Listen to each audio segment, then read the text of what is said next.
Good morning, good afternoon, good evening, wherever you are in the world. My name is Jade, and this is How to App on iOS. And today, it's time for the Rant. The Rant. The Rant. The Rant. The Rant. And today, we're going to be talking about the music industry. Are you prepared to hear some home truths that may, I don't know, do something to you? Who knows? Let's do it right about now. Hello, welcome to the show. I nearly headbutted the camera. What's going on? Good to see you all. I'm Jade. This is How to App on iOS. I'd like to welcome all of our Wart Warriors. You can become a Wart Warrior by clicking the thing down below and joining for $1 a month. We've got too many members. I think 200. I think we hit 200 members. So thank you for doing so. It's crazy. It's nuts. Thomas, thanks for putting the link. Hello, Thomas. There is our number one moderator there, Thomas LaChrist. Don't know why I put the lull there, but it sounded good in my brain. Joe Glenn, Pookie, beautiful Pookie. Tremor Bear, the bear that everybody loves to bear witness to. Jenny Jolivet, hello. Pole Vault, who's today's featured artist. I think it's the first time I've featured the pole and the vault as a featured artist on the show. Hugh Caldwell, hello. Let me get Ed B Metal, always B in metal. We've got Blue Unicorn. Hello, what's going on, my friend? So we're featuring Pole Vault's new song with Sunshine Archer that just premiered only I don't know. I'm an idiot. Barry Glenn, Matthias, Robbie Stingle, much love to you, Robbie, the Gong King. There's Ron Wolfstone. If you just missed my walk, I just premiered episode 9 of The Walk featuring Ron and Jenny's music. Wonderful time out yesterday after I wiped all the blood from my face. What an idiot I am. The things you do for rock and roll, huh? If you want to know how that happened yesterday, I bent down like this. I grabbed my thumbnail and dug into my gum. And it's hurting today, let me tell you that. I'm an idiot. Trust me. You know that, though. I'm an idiot. I'll do anything for entertainment. Greg O'Sullivan, hello. Good morning to you. Good morning. Good morning to you. Hello, Fish. Good to see you, my love. Who else? I'm probably missing people. Roadie's Jam Cave. What's going on, Mike? It's good to see you. So we're talking music industry today. I'm going to tell you some stories about my experiences in the music industry. I'm going to talk about some conspiracies in the music industry. And I'm going to tell you about some home truths about the music industry. I was late for your walk, but I saw about half. Well, that's all you need to see. Patrick, my friend, Patrick Chandler. If I can get the comment, there it is. Boom. I think I've got most of you. If I've missed you, I'm a prick. We'll just settle on that. Hello, missed me. There's Chad. And someone say conspiracy. There is the man. We're going to be talking a little bit about the death clause today because it's a thing. It's real. It's actually a real thing. All right. If I've missed you, just call me a bitch in the chat. I don't mind. I've been called worse things. Ask my ex-wife. All right. Let's get on with it. Man, I'm getting quick with those buttons.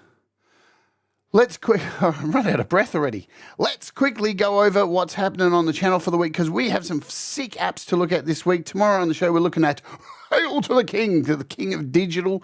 Just come out by Audio Kit Pro. It's $4. It is an amazing synth. It'll blow your mind. Yeah. Then the day after, we're taking a look at Baby Audio's brand new Transit Multi-Effects app. It's a cool one. You're going to love it. I've been on the beta for many months, and it's wicked.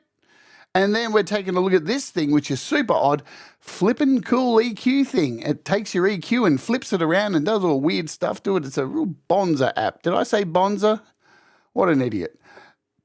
Kim, hello, Kim. Much love to you. All right, we're good. And let me tell you, I don't have the thumbnail ready yet, but I will have. So this week's interview is with Michael Songs. Hey, round of applause. Everybody stand up to celebrate Michael coming on the show. In fact, I might actually do the whole interview standing up. Who knows? No, I'm not going to do that. That would be too much work. Falcro, what's going on? Much love to you, Falcro. Russ8889, that's for you. Cold Acre, hello. Stand up. Everybody stand up for Michael Songs this week. Wicked. And I can tell you, want a little bit of a scoop? Next week, no interview on the show. Instead, what we're doing is we're doing the album launch for Russ's charity album. There you go. So that's happening next week. Boom. All right. Are we good? Are we ready to rock and roll? Is everybody in place? Check out this photo from yesterday after my show. Is that the things we do for rock and roll, man? The things we do to get a super chat. Hey, what the fuck? All right, let me have a sip of coffee and then we're going to get into this. We're going to close the show with our good friend Pole Vault and Sunshine Archer, and it's a really wonderful song. And then I'm going to dump you all over to Peter Johns, who's doing the Your Music Live thing. Yeah, you think Blue Unicorn?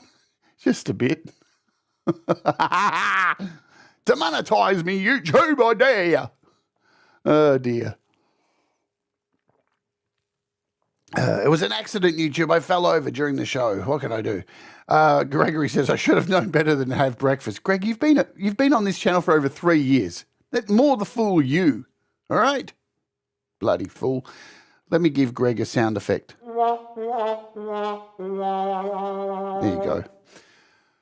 Okay, let's talk about the music industry. And I do, if you notice by the thumbnail, there it is, notice the words music. Music. All right, the music industry, in quotes, music, because is it really about music these days? I don't know. I started my journey in the music career at a very tender young age of 5 years old. I was drafted into some all-child band and Uncle Beauregard touched me. No, hang on, that's the wrong story. I'm reading somebody else's biography. No, I got into the music industry when I was about teenagers. I started jamming in a band when I was probably about 14 years old in a punk band. I thought I was everything. I was in a band with people way older than me. So it was probably these days would be a little bit sus. Right, jamming in dirty rehearsal rooms. Now tell me, who here has had the experience, been in the industry long enough to jam in a jam room? Right, I've forgotten what that smells like. So as a band, you would hire out a jam room. I know you have them in the US because I've been there and experienced them. Yeah, Hugh, I read your biography. If you want to admit to that, Hugh, Uncle Beauregard, that's up to you. The smell is the same, says Cold Acre. So, yeah, you would hire out one of these little jam rooms, and they normally come with a PA, a little thing in the corner with some mics that they spray their spray on, some Glen 20 on to make it have less germs of the last person who sung into it. Hello, Leela. Welcome aboard.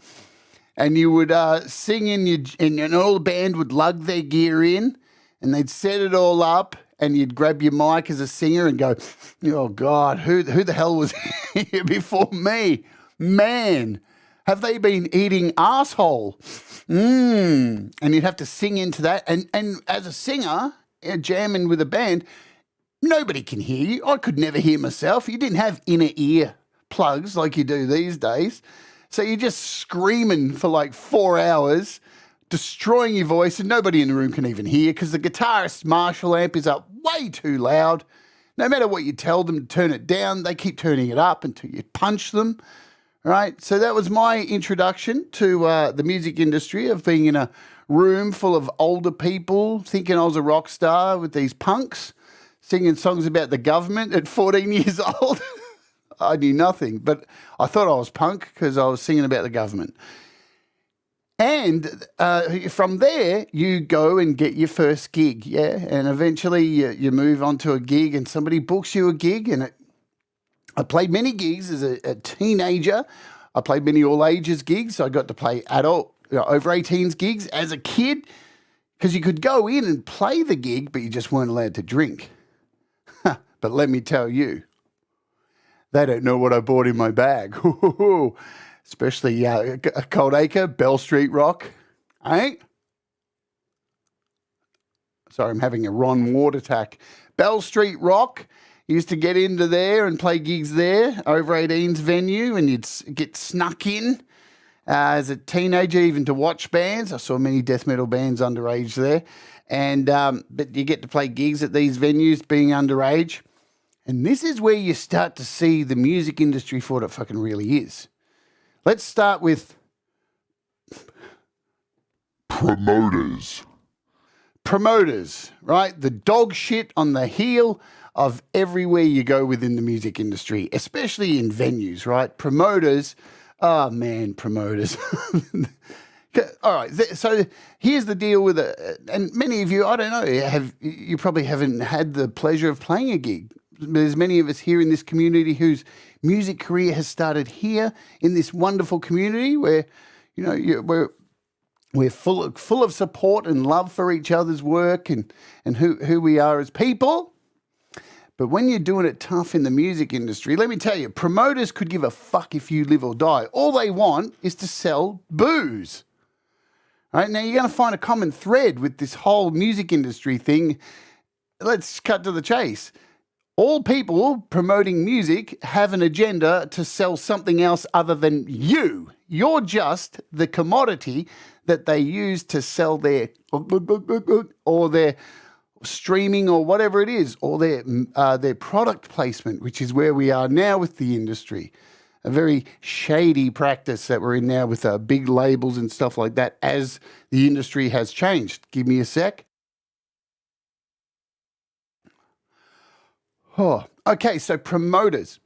Now, these assholes, I mean, these lovely people who facilitate a venue for you to play and a place for people to come and watch your music, they they're unscrupulous. They don't give a fuck. They just want to get some people there to buy their watered down beer that comes from a keg out of a tap. Yeah, because if you buy the beer in a bottle, it's about $3 extra. Let me tell you about some experiences I had as a nipper, as a youngster, playing in pubs. So my first major band, the first band I was in at random, we played in this shithole in a place called Yarraville. And we played with these cool metal bands, and we were still doing Metallica covers at the time. And we were underage, and it was an over 18s gig. And we got promised $50 to play a gig. $50. And we rolled in there and we played our little set. We played For Whom the Bell Tolls and Seek and Destroy, and about 3 of our own covers. We were on first. It was an afternoon gig. And guess how much we actually got paid? Fuck all. Because after the show, we couldn't find the promoter. Nobody could find the promoter. The promoter, like promoters do, fucked off. Did a fly-by-night. I can't tell you how many times I've had that happen. Because promoters don't give a shit, right? They want to get paid themselves, and then they want to get the hell out of there because they're snakes in the grass. And that's what it is. Hello. Thanks, Leela, for totally me. All right. Promoters, they don't care, mate. They really don't care. So we didn't get paid, obviously. And I didn't care anyway because I was young. I was, excited by the bright lights of a Yarraville pub with 8 people there and a venue that smelt like my auntie's armpit. It was wonderful. I was making it big. I was 15 years old, and this was the road to success.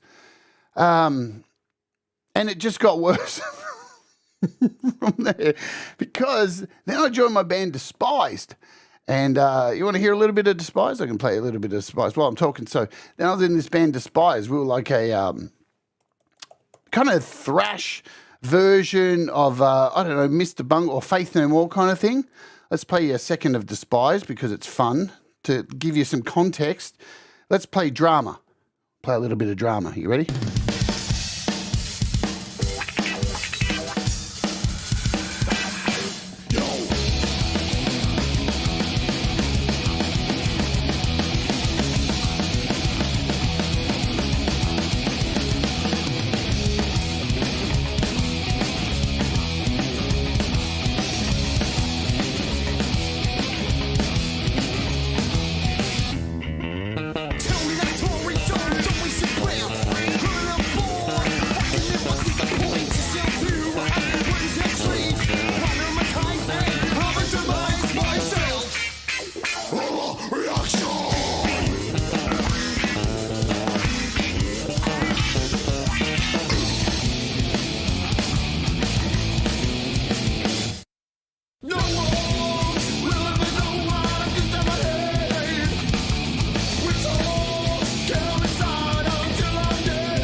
There you go. Anyway, so it's a little bit of Despise. So we're a bit of a weird band. We didn't really fit in anywhere because we're kind of like funky, a bit of jazz, bit of fusion, bit of death metal, everything all in one. So people didn't know where to put us. So we ended up playing with like groove metal bands, death metal bands, fucking something metal bands, punk bands. We even played with this band called Killing Time who were on the verge of making it really big until they changed their name to Mantissa.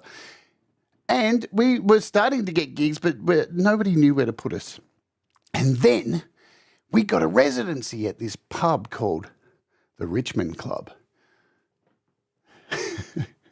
Coldacre, you probably know what I'm talking about here. Across from this place called the Corner Hotel. And the guy who ran this place was this skeezy little guy, looked like Mario from Mario Brothers. He's a piece of shit named Steve. And when we play there, so we got a residency on first we did like Fridays and Saturday nights. And then we got a fucking residency on a Tuesday night. Yeah, Tuesday night. Wow, Tuesday night. Thanks everyone for coming. Hello? Is there anyone here?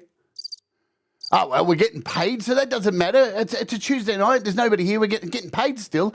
And then Steve would come up to us after the gig and go, "Oh, sorry, we didn't seem to make enough money tonight." It's like, well, we advertised the shit out of this. What did you do advertising-wise? Oh, well, people just know our good name, our good name of our venue. It turns out the good name of this venue wasn't that much of a good name. Steve was known as a total and utter, absolute, total, right? That's what he was. And he tried to, instead of like pay us the money that we were promised, $150, he tried to pay us in LSD. And being a young, impressionable vocalist in a weird band that kind of was influenced by LSD and lots of LSD. Well, we took those LSD tabs and we thought, you know what? We'll sell those when we get back to Frankston. Now, if you don't know what Frankston is, it's a place in Victoria that's full of, let's say, impoverished weirdos. So we took our drugs back there and we thought we'll sell them. But unfortunately, we like to take LSD. So we took a lot of LSD over the time we had our residency there. And it just got worse because, like, the more we played, the less LSD tabs he was giving us. And I was like, well, hang on a minute. You gave us 2 sheets last time. What's this 1 sheet deal? And as a young child, still, I guess, technically a child in my later teens, this is not the done thing. This is not what you do. Anyway, so this guy got a really bad reputation of ripping people off and trying to offload drugs onto impressionable young teenagers. Yeah, inflation. Quite absolutely. Hello, Ali. Welcome aboard. And everyone else I've probably missed. I'm on a rant today, like every one of these. Right? So we weren't getting as much LSD as what we wanted. And everybody knew this guy was a total rip-off. Eventually, over time, he ripped off far too many people, and I think, the boys came looking for him. And I think he lost his lease, and one day we went past the Richmond Club Hotel, and guess what? It was all boarded up, and Steve was gone. And this is a really common thing with promoters, very fly-by-night promoters. There's a very strong reputation with people in the music industry who are promoters who offer you the world. Yeah, here's the world on a platter. And then when you take the offer, you only find out that you've been given the map of Tasmania. And only the bottom part where all the racist redneck idiots are who lick stamps for fun. So it's not a really good deal. Hello, Michael Songs. I hope you got my email. So promoters are wankers. I'll finish off my story about promoters, then we'll get into the big music industry. Yeah. There was this venue here in Victoria called the Sarah Sands, and it was a really jumping place for a really long time. Every Friday night, metal bands. It was one of the places to be here in Melbourne. And my band, Despise, who you just heard a little bit of before, we got to play a lot of gigs there. Sometimes we got gigs with other really good bands, original artists, but some nights they put us on bills with fucking cover bands. And we'd have to open for a Metallica cover band and a fucking Megadeth cover band and a fucking this cover band. And I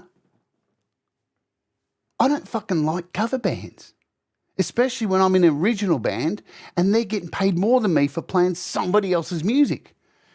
Right? So this one night on stage, I decided to be me, which is unfortunate because being me gets me in trouble a lot.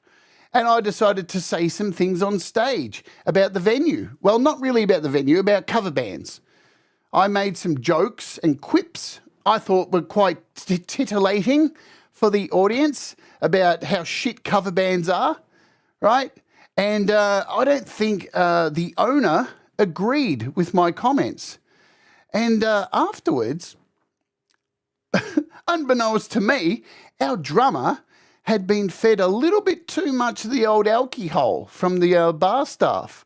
So much so he was so drunk that he thought in his drunken, wet-brained mind that he would just walk behind the bar and take off when you know those huge bottles of spirits that are hanging upside down with the tap on it, like what are they, like a 2-litre thing of Bundy or, Jim Beam. He just thought he'd walk behind the bar and take one off and put it under his shirt and nobody would notice him, would they, in a packed bar full of bar staff? And they just watched him do it. And they politely said, "Give that back, you idiot." And then the owner of the bar came up to me and said, "I think you're going to have to look after your drummer." And I was like, "I saw what happened, mate. I think you're going to have to tell your bar staff to stop giving him alcohol. Have you seen him? He's fucked. And you just gave him another beer. What is wrong with you? Like responsible serving of alcohol and all that dumb shit, I know." But no, what did this guy do? He decided once the whole night was over and I went to go collect the pay, which wasn't too much, it was only $250 because the cover bands were getting the big dollars, right? He decided to wait, get his security around him, get me like in the front of the venue where no one was around, and then shirt front me and punch me in the guts. And I'm like, what the fuck is going on? I'm like barreled over going, what the fuck what's going on? And I'm guessing, I'm only assuming that it was because I badmouthed the shit cover bands there who sounded like dog shit anyway. And maybe because my drummer decided to steal something, but that wasn't my problem. And I said, so while I'm barreled over, I'm like, oh, that was really unnecessary. Are we still getting paid? And we were, right? We were. And he pulled out the money in a little plastic bag and went to hand it over to me. And at that moment, our drummer comes walking around the corner, drunk out of his head, and goes, "And go stick your fucking venue up your ass, you fucking cunt." And at that moment, security grabbed me around the throat, threw me on the ground, and the owner fucked off inside, closed the doors, and we never got paid. Promoters, good times. But here's the end of the story that'll make you smile, all right? And Cold Acre will know this. Many years later, it turns out that this guy, Rob, who ran the Sarah Sands Hotel, was a little bit in debt. And he'd ripped off a lot of people this way by doing the standover tactics over musicians. And one day when he got to work at the Sarah Sands Hotel, he went to put his key in the door. Locky, somebody had changed the fucking locks. And then he was on the run. Promoters, good people, really good people, you know. I'm sure every promoter who's ever died thought they were going to be at the pearly gates, and there they are now toiling away in the underground sugar caves of Satan's anus. So the moral of the story is don't become a promoter unless you're a total asshole, bottom-dwelling piece of shit. So that's promoters. And we are at the time of the show where I need to inform you that, yes, YouTube is an ad-supported platform, and I need to do my duty and run my ad halfway through the show. I do this to let you know so you don't miss any of the action, because look how much action's going on here. See? See what you would have missed? So let's run the ad. You can avoid the ads by becoming a YouTube Premium member. You may or may not get served an ad if you are not a premium member, but it is a skippable ad, so when you come back, you'll get to see what you missed out on.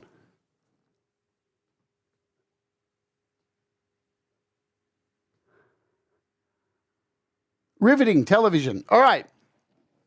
So we're halfway through the show. Let me take a breather. Have a drink. Russ says, who wants promotion? Send me an email. Nobody better than Russ. All right, so that's hello, Pete Johns. Welcome aboard. Pete Johns. Speaking of Pete Johns, he has a show after this called Your Music Live, where he plays other people's music other than his. That's why it's called Your Music Live. See what I did there? That's why you're here, isn't it? The wit. The biting satirical wit that comes from my mouth hole.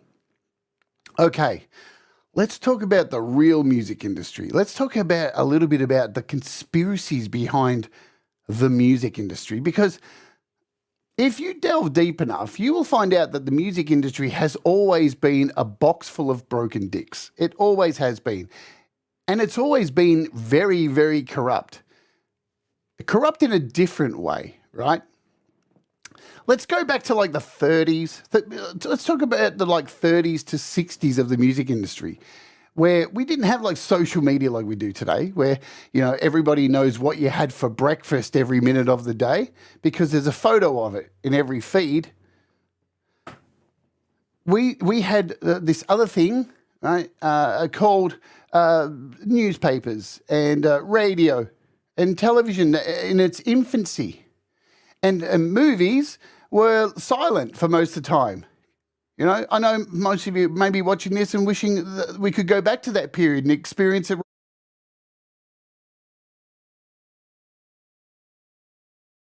And then he said we could all get some sleep. But silent movies were a thing too, and information didn't travel as fast. So that gave way for the opportunity for corruption. And the music industry has always been surrounded by corruption. Let me tell you that. And the mob were very involved in the music industry. And there's a lot of stories about this you can read. In fact, in the description, I've linked a fantastic video you can go and watch, which tells you about I think it's called the music industry's music industry's darkest secrets. I've shared this video with a few people, and it's very fascinating because not only does it cover the stuff about the mafia and the mob, who were very involved in sales and stuff of music, because this goes back to promoters. Back around the 30s, 50s, 60s, even into the 70s, the mafia were heavily involved in this kind of stuff because they controlled territories. They controlled venues and they controlled alcohol. Remember, coming from like the early 1900s when prohibition was in place, alcohol became a thing that were free-flowing in venues again, and it was tied to corruption and the mafia. So it was in the best interest of the mafia to get involved in controlling the artists who played at particular avenues. Just give me a second here. Just going to have to do something. Main camera. Let's give this a deactivate. Where did I go? What's going on? Help, I'm in the void. Oh, I'm back. All right, cool. Just had to reset my camera. So the mafia was involved in this stuff. And then what they would do was they would go into territories and venues, and they would control who they want to perform at these venues. And they would actually like bribe people. This is real stuff that was going on. And this, of course, bled into the emerging music industry where, hey, if you got to think about it, the music industry just didn't start overnight with some guy with deep pockets going, hey, I just want to invest my money in some unknown artist and see where it takes me. Because that's business suicide, yeah? So, of course, the start of the music industry needed to get money from someone. And who's got all the money? The mafiosa, right? Who's got power? Who's got control? Who can offer protection? The mafiosa. And they were very, very involved in venues and pushing artists, because this has been a thing too. Now, jukeboxes. Have you looked into the reason jukeboxes were actually introduced into venues? It's a real filthy world. Jukeboxes, I mean, fun-loving jukeboxes. We're all at a place, we put our coin in and it delivers us music. We sing along while we play pool.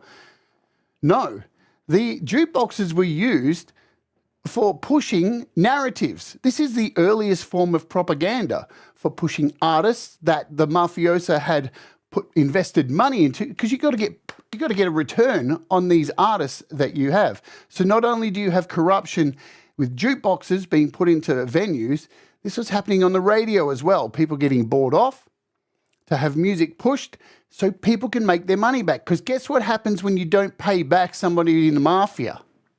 You know what happens. Hey, I'ma come to break your legs, motherfucker. They come and break your fucking legs, right? Everybody's got a price to pay too. Everybody's got a price to pay the piper. And exactly, Chad Freeman. People sit there now going, pay for play? What is this new thing?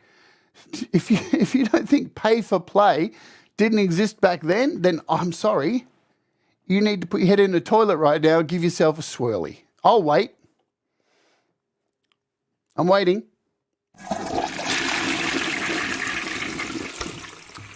Okay, we're back. Cool. That's it. Everybody's got a price to pay. Everybody needs to get paid too. So jukeboxes in the venues, because you've got to remember, this is like a long line of people that need to get paid. You've got this shady promoter who's booking the bands, doesn't give a fuck about the bands, just wants to sell alcohol, who he possibly is getting on the cheap from somebody in the mafia, right?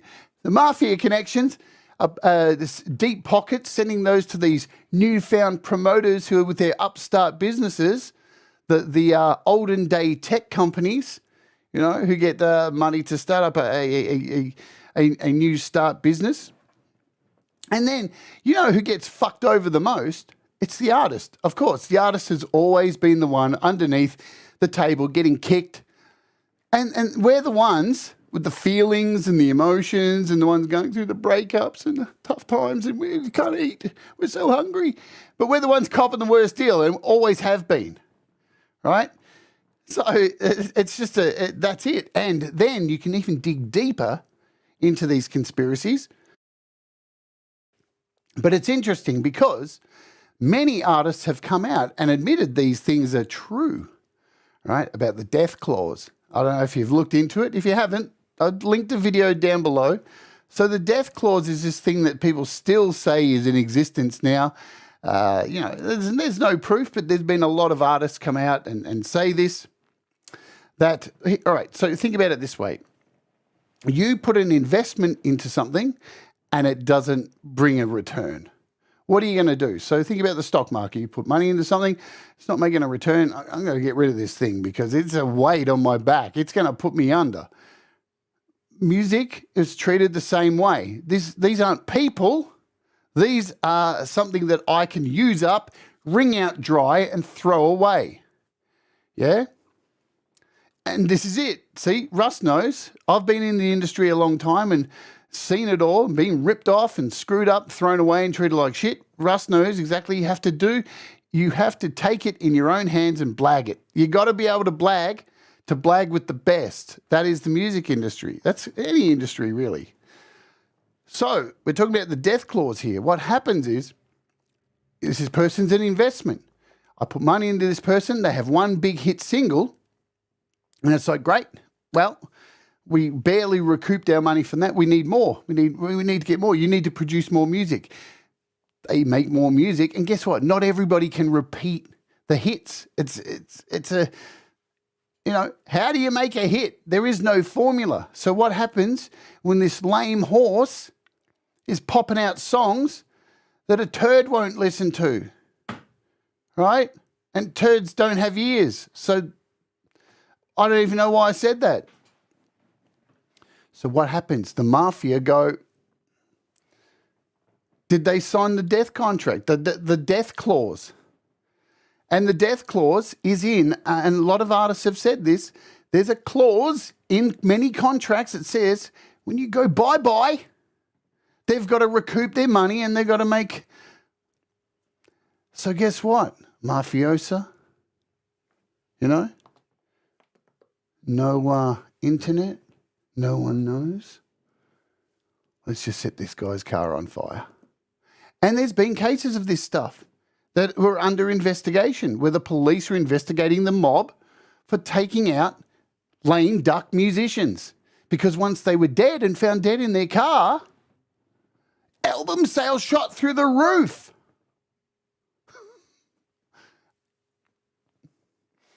And it makes you think, right? Now, I'm not trying to peddle conspiracy theories, but it's a shady business and it's always been run by shady fucks. That's what I'm saying. So it's not beyond the reach of shady fucks doing shady fucking things to vulnerable, hungry fucking artists, right? Even when you move, if we speed up to today and talk about Spotify, they're just the modern day mafiosa sitting there. We just can't see them. They're these pricks sitting there taking what? 0.00, giving us 0.003 of a dollar for 1,000 fucking spins. I mean, it's the same shit, different bucket. It's just we can't find these people and hunt them down, go to their house, take a shit on their doorstep because they're on the internet. Everything's digital, right? Nothing has changed. The music industry is exactly the same as it was. So the death clause has brought a lot of people coming to the conclusions of things like, what about Kurt Cobain? What about Chris Cornell?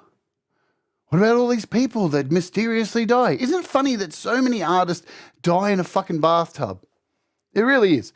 Now, we know, right? A lot of musicians turn out to be drug fucked.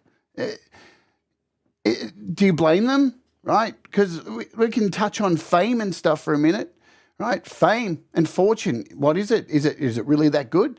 Because I don't know. I see a lot of people who make it. Sure, they got money, but do they look happy? I don't know. There's a high death rate for celebrities. It's a thing, The price of fame is very high. So for all that money, and money obviously doesn't bring you happiness. So why wouldn't somebody get rid of an artist that is a failing, a liability to them? I'm sure today's era, a little bit harder to do things like that. It's a little bit harder. No, Chad, G.G. Allen was not murdered. G.G. Allen was just a preacher of don't take heroin and then ironically died of heroin. Oh, you gotta love irony. So, well, I don't know if any of this really happened. If Amy Winehouse, I'm not here to say that kind of stuff. But the point is that the music industry is run by a bunch of corrupt pieces of shit that don't care about you. They don't care about your feelings. They don't care about your need to survive, your need to eat, your need to be housed or anything like that. They just need to make sure that the endless supply of money is rolling into them. And they'll do it in any unscrupulous way that they possibly can. And trust me, I've been there. I've been signed to a record label. I'm not going to say who they are because there's no point rubbishing companies.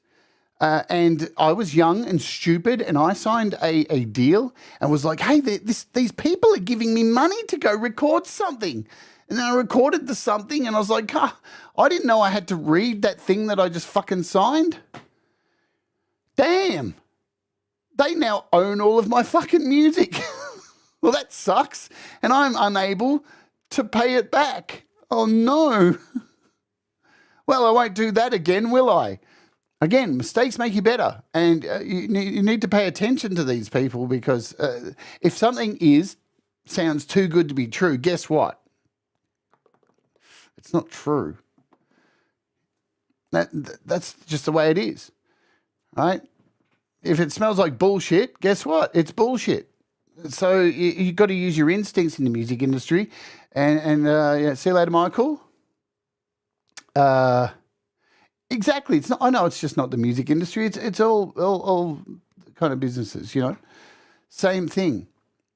Death Row Records. Yeah, of course I did. But yeah, if you ever get offered anything like that, and I'm sure I did a show on this about, the scam emails, the people promising you the world. You get that email, hey, I just came across your YouTube channel and I have a solution to get you thousands of views. Send me an email, we'll talk turkey. Hashin Jashinda from fucking random Hotmail account with 85 numbers at the end. You sound legit. Let me give you all my money. But people do. People get sucked into it because there's the allure of fame and fortune. And imagine what I could be, having a bunch of people who I'll never meet listen to my music.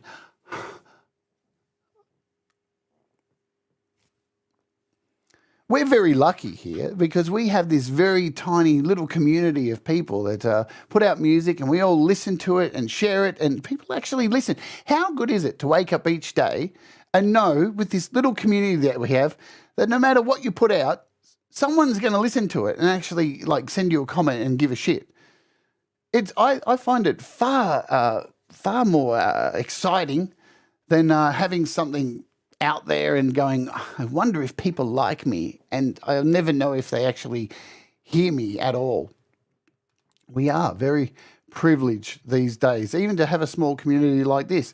All right, so let's talk about the modern day promoters who are just out to totally and utterly, without a single ounce of guilt in their body, Spotify. Spotify. Now, take this with a grain of salt. Like anything, remember, everyone has a fucking agenda, right? Please be aware of this. When you read things on the internet, everybody has an agenda. Not only the music industry, the film industry, but guess what? Journalism, right, has an agenda. Now, I can go over here and show you this article right here from Music Radar. Hey, it's Music Radar. There's somebody that we trust. But do we? Who are these people? Who are these people? Who's this guy who wrote this article? Matt Mullen, Tech Features Editor. I'm the Tech Features Editor of a Music Radar. Look at me. I look trustworthy. I look like I've just got back from having a vanilla latte and have never had sex with a woman in my life, but I know what's going on in the music industry. Working on everything from artist interviews to tech tutorials. I've been writing about and making electronic music for over a decade. Wow, I can't wait to check out your music. Obviously, it's doing well for you. But no, the point is I'm not trying to bag this guy, but the point is you got to find out the sources for where this stuff comes from, because look at this. Look at this crazy headline. Spotify's new rules mean that over half of all songs on the platform won't be eligible for royalty payments, according to reports. Just so you know yet, we've seen this all over the internet. It's still not fucking fact. It's not fucking real yet. Spotify haven't come out and said it. This is all just fucking conjecture. Right? This is all people selling their paper.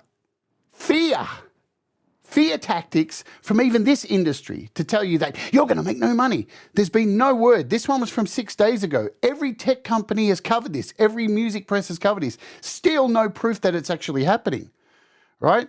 Big scary headlines. Spotify is set to announce the most significant changes to its royalty model since the streaming service launched in 2008, Music Business Worldwide reports. Who the fuck are they? Who the fuck are they? Let's find out. Music Business World. Oh, it's another fucking online article. Great, full of advertising. Last month, music business worldwide broke the news that major changes. Okay, so where did they get the information from? The news was first nodded to by a guest post from the president of the distribution. Okay, so it's all just like fucking hearsay. This person said this person said this person said this. Still hasn't happened yet. And don't get me wrong, the likelihood of it happening is very real because Spotify are, and always will be, an absolute bunch of That's what it is. They're the same mafiosa back in the day who wanted to set your car on fire because you weren't making enough money. And here is that, just without the like car and the fire and the death, a lot less dramatic, but the same story, right? Spotify, the streaming giant, is planning to apply a minimum annual threshold to all songs on its platform, meaning that every track will have to generate 1,000 streams before any money is paid out. Kind of sounds like YouTube in a way. How if you don't make your $100 for the month as a creator, they won't pay you until the next month. It's kind of similar. All right, let's keep going. Streams before any generate 1,000 streams before any money is paid out to the artist and rights holders behind it. Until this point, every song on Spotify played for longer than 30 seconds generated a royalty payment of 0.0003 cents per 1,000 views. So, a lot of money. But listen to this. So MBW reports, not Spotify, that sources close to Spotify, what are they, sleeping with Spotify? Is there some like woman who's like, Spotify, what's happening with the royalty thing? We're going to rip everybody off. All right, I'll go to Music Business Weekly and tell them, okay.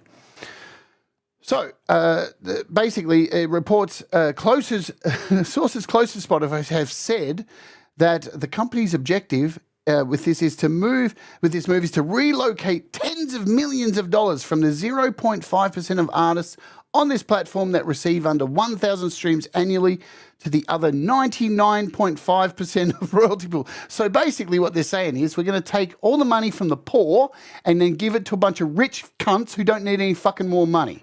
Where does that sound familiar? Anywhere else?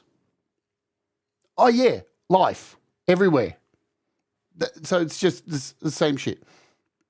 Take the money from the poor, give it to the rich assholes who don't really need it. Give it to the mafiosa, because you reckon there's some standover tactics going on here? Somewhere, you reckon? What, you think I'm a conspiracy theorist? You reckon there's not somebody standing over there going, you do this or fucking... Of course there is. There's always a bigger fish, right? They don't care about us. So we're just the musicians who just pump out the endless tunes. Spotify estimates that due to this decision, $40 million will be redirected to those above the threshold. So an extra $40 million going to people who are already bathing in money like it's a bath bomb. According to Spotify's figures, 37.5 million tracks have topped 1,000 streams. So what does this mean? It means fuck all. You know what it means? It means something if you let it mean something, right? If you let this shit get to you, if you get tied up in the endless stream of fear and bullshit about how much money you're going to earn, how much money you're not going to earn, it's only going to like contribute to your music sucking. Right, and there's so much shit going on in the world all the time.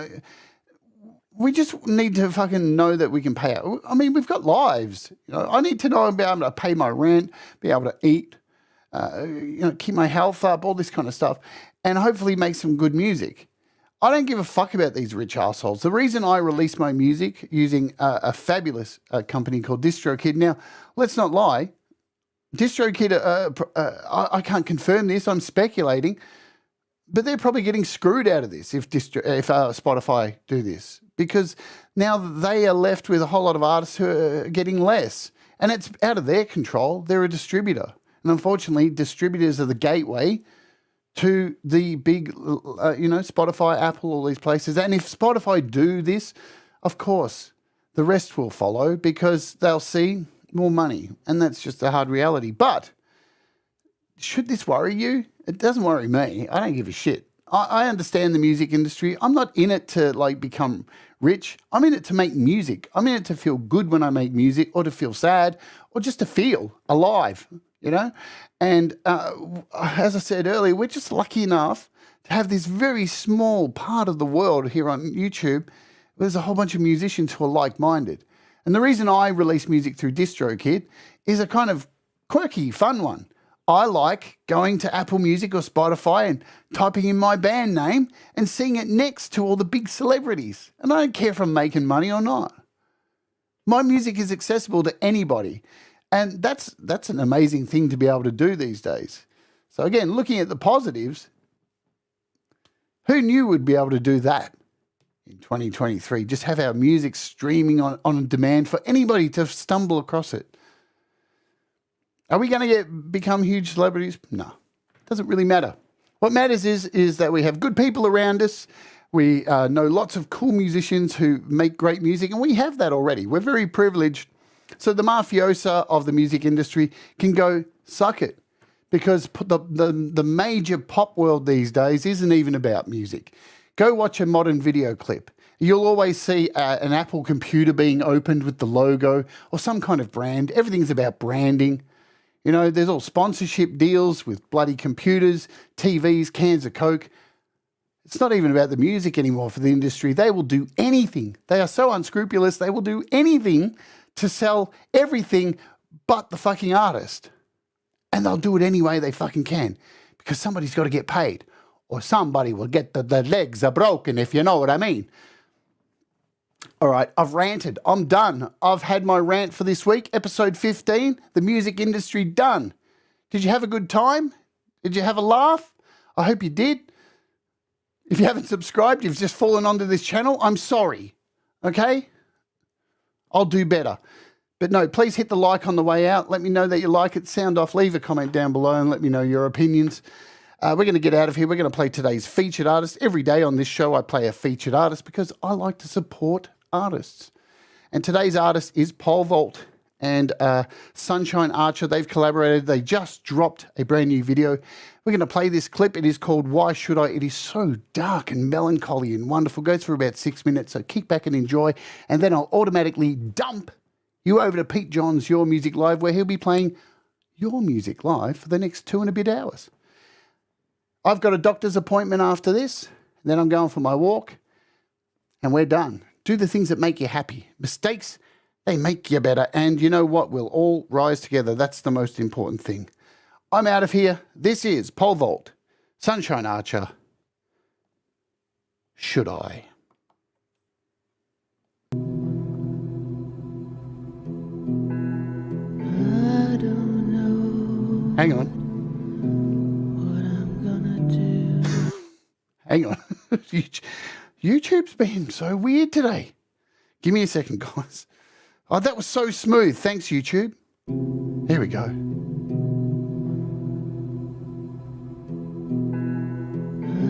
don't know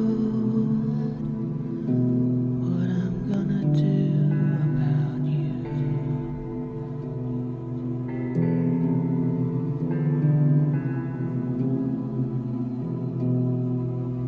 Can't help but hear the sounds.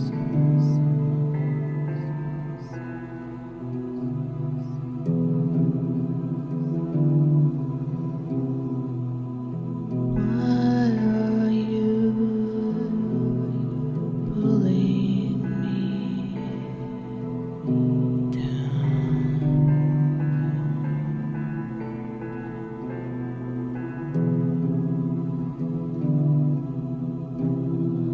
down into the flames, eternally?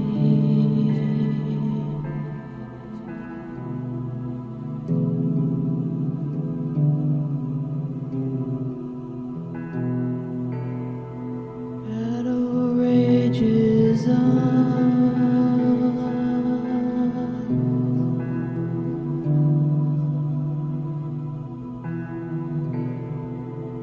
conflicting emotions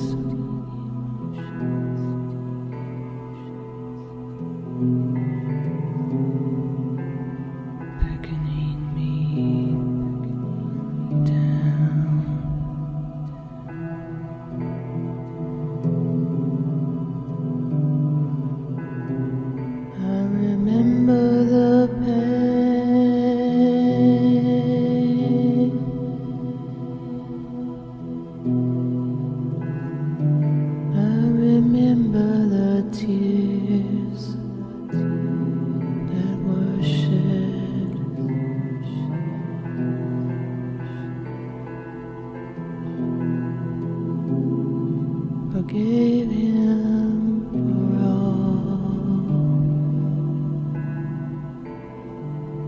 that was said.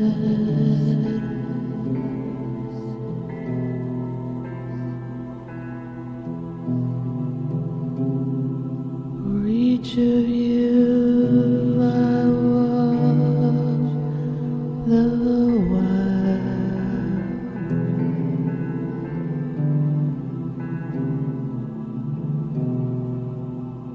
beg me to stay in the fire,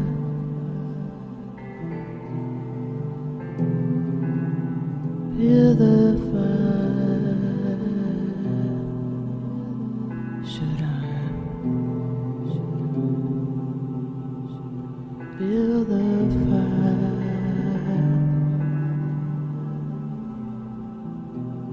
Should I?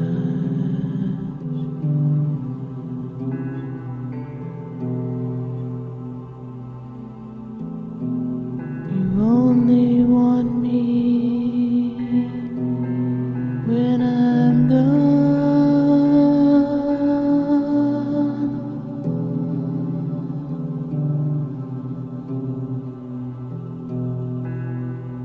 How do I know your love is strong?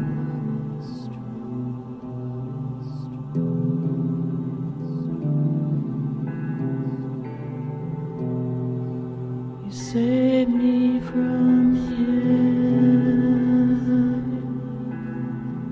when he didn't want me anymore.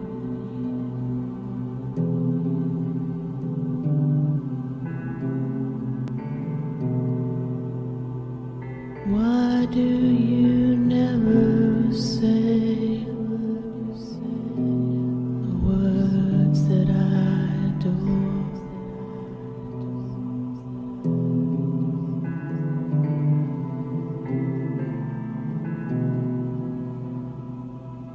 For each of you I watch the while,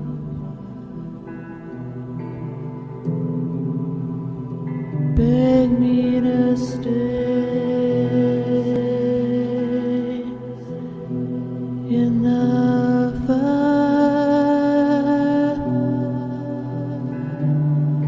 in the fire.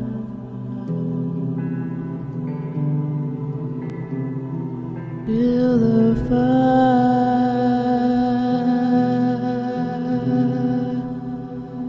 Should I?